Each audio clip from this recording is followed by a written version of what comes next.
But you guys are in the film practicum now, but it didn't always exist. It was invented, was it? Yeah, it was invented this year.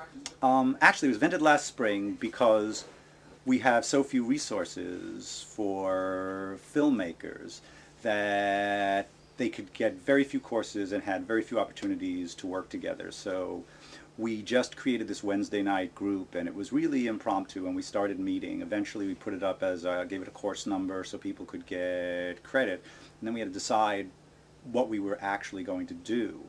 Um, we started doing a number of on-the-fly projects, most of them documentary-based. And Carol Churchill had just written, Carol Churchill's quite an eminent British playwright, and she's probably one of the most important living playwrights in the world. And she had just written a new play, and it had been performed in London.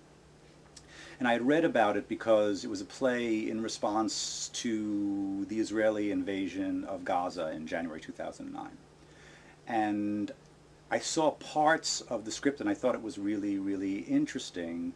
And I thought it might be fun to try and do a film version of a play. That is, instead of doing a documentary and instead of writing original screenplays, which all our students were doing, it might be interesting just to learn what it was like to try and get someone else's property, secure the rights to the thing, and actually make it as a film, because it's something we'd never ever done.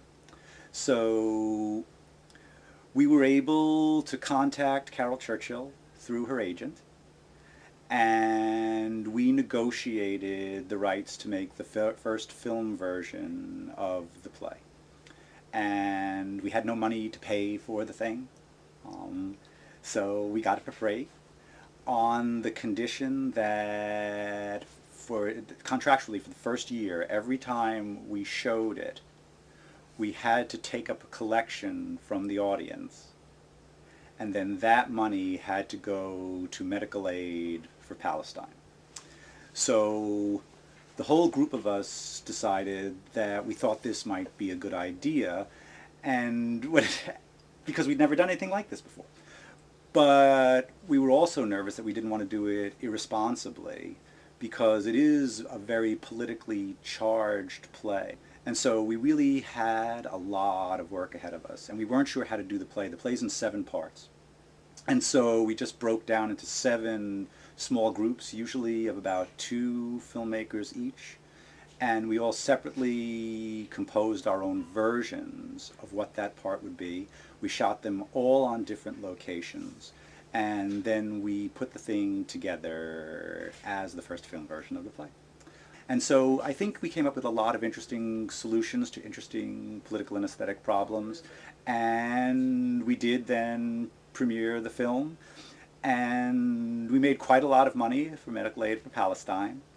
And we ended up meeting interesting people. We got in contact with people in international studies programs, in violence studies programs, in Jewish studies programs. The films, in fact, ended up being in multiple languages. There's Arabic, there's Hebrew, and English in the play. And so we also had to do a lot of subtitling.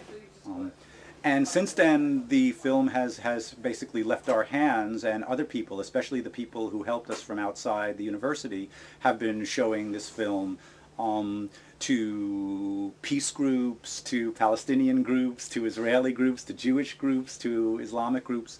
And of course, the same conditions apply every time they show it, even if they're showing it in their living room. They have to take up a collection for medical aid for Palestine. So that turned out to be the most far-reaching project we ever did, and it was strangely accidental, and it was a happy accident.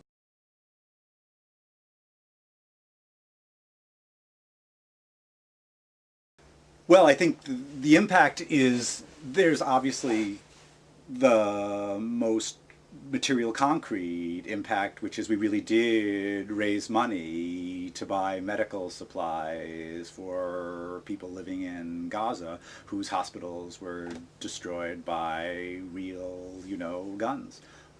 So that's a kind of impact we don't usually have. It was a way to intervene in an international situation that never, I think, would have occurred to us immediately, and that we never would have been able to consolidate a group to do the things we did. It certainly broadened our community, because I don't think any of us ever expected to get in touch with Carol Churchill. I think we never expected we'd be talking to all these experts at universities around the country. So that, I think, was something that made us realize that we belonged to multiple kinds of communities. But I think we did have some impact insofar as people did see the film, and not only in Oswego, but I know it's been shown, for example, in Syracuse a number of times. So I think that's a cool thing, and it is recent, and it's basically an effect of trying to cobble together a legitimate film program.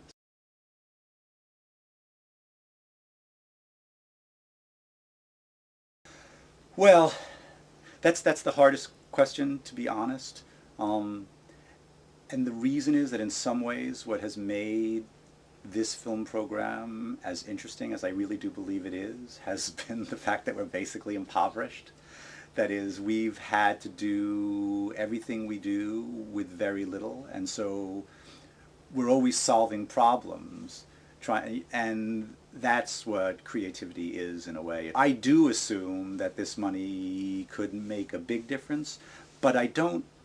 But I don't know how I would spend it, to be honest, if that's really what the question is. I think what it would allow to happen is that all of these connections we've had to make, basically electronically and at a tremendous difference, I would love to be able to make those things more person to person.